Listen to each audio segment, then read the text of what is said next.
కాసేపట్లో AP CM Chandrababu కీలక సమావేశం నిర్వహించనున్నారు. పెన్షన్లు, అన్నా క్యాంటీన్, హోం, వ్యవసాయ రంగాలపై మంత్రులు, కార్యదర్శులతో సీఎం భేటీ కానున్నారు.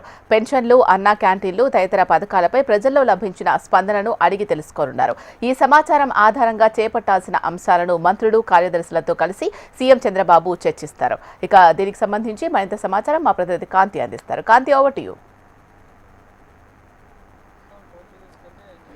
యాశీల ఈరోజు మధ్యాహ్నం సీఎం చంద్రబాబు నాయుడు 4 గంటలకు సచివాలయంలో కొన్ని కీలక అంశాలపైన భేటీ కాబోతూ ఉన్నారు. అలాగే పెన్షన్ల పంపిణీ, వ్యవసాయ రంగం, అలాగే హోంశాఖకు సంబంధించినటువంటి ముఖ్య అంశాలు, అలాగే ఏదైతే రాష్ట్రంలో జరుగుతున్న పెన్షన్స్ పంపిణీకి సంబంధించినటువంటి అంశాలు, ప్రజల నుంచి వస్తున్నటువంటి రెస్పాన్స్ పైన కూడా మంత్రులతోటి సమీక్షను అయితే నిర్వహిస్తున్నారు. మంత్రులు, అధికారులు ఇచ్చినటువంటి ఫీడ్బ్యాక్ ఆధారంగా కొన్ని సలహాలు, సూచనలు కూడా సీఎం చంద్రబాబు నాయుడు చేసే అవకాశం కనిపిస్తూ ఉంది. అయితే పెన్షన్ల పంపిణీ, అలాగే అన్నా క్యాంటీన్ల నిర్వహణ, అలాగే అన్నా క్యాంటీన్ల వల్ల ఎంతమంది లబ్ధి పొందుతున్నారు, అన్నా క్యాంటీన్ల పెట్టక ముందు వారి పరిస్థితి ఏంటి అనే దానికి సంబంధించి కూడా ఒక రిపోర్ట్ని తయారు చేయమని అధికారులకు ఆదేశించినట్లుగా తెలుస్తోంది. ఇక దీనికి సంబంధించినటువంటి చర్చ ఏదైతే అధికారులు, మంత్రులతోటి చేసిన తర్వాత ఎటువంటి ఫీడ్బ్యాక్ ప్రజల నుంచి వస్తోంది, ఏదైతే అన్నా క్యాంటీన్ల వల్ల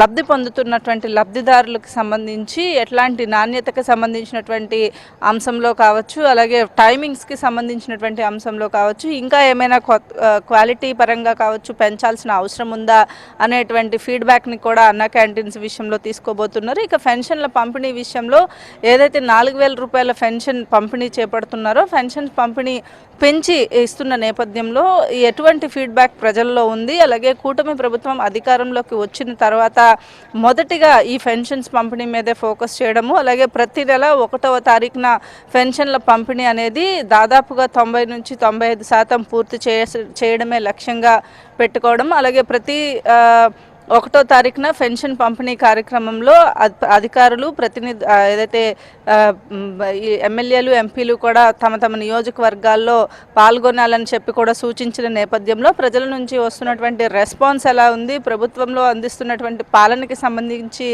జరుగుతున్నటువంటి ప్రస్తుతం నడుస్తున్నటువంటి ఏవైతే సంక్షేమ పథకాల అమలు తీరు ఎలా ఉంది అనే అంశాలకు సంబంధించినటువంటి ఫీడ్బ్యాక్ ఎలా ఉంది అనే అంశాలకు సంబంధించి చర్చ జరగబోతోంది. ఇక కీలకంగా వ్యవసాయ శాఖకు సంబంధించి ప్రతి ఏటా 20,000 రూపాయలు రైతన్నకి ఇస్తానన్నటువంటి సూపర్ 6 హామీలో భాగంగా ఇప్పటివరకు అది అమలు అవ్వలేదు అని చెప్పి వస్తున్నటువంటి ఏవైతే విమర్శలను ఎలా తిప్పి కొట్టాలి, అలాగే ఇప్పుడు బడ్జెట్లో కూడా దీనిపైన ప్రత్యేకంగా ఫోకస్ పెట్టి వ్యవసాయానికి సంబంధించినటువంటి బడ్జెట్ని కూడా రిలీజ్ చేయడం జరిగింది. ఈ నేపథ్యంలో రైతులకు సంబంధించి ఎటువంటి రుణాలు ఇవ్వాల్సిన అవసరం ఉంటుంది, అలాగే పంటలు పండేదానికి సంబంధించినటువంటి ఎటువంటి నిర్ణయాలు తీసుకుంటున్నారు అనే సమీక్షను కూడా ఈరోజు సీఎం చంద్రబాబు నాయుడు చేయబోతున్నారు. దీంతోపాటు కీలకంగా హోంశాఖకు సంబంధించినటువంటి సమీక్షను నిర్వహించబోతున్నారు. ఏదైతే హోంశాఖకు సంబంధించి ఇప్పటికే గంజాయి నిర్మూలన కోసం ఈగల్ని స్థాపించారు. ఈగల్కి కార్యకలాపాలకి సంబంధించి, అలాగే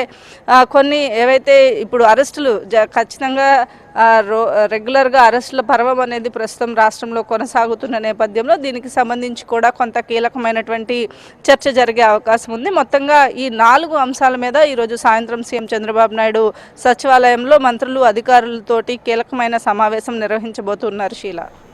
రైట్, థ్యాంక్ యూ కాంతి.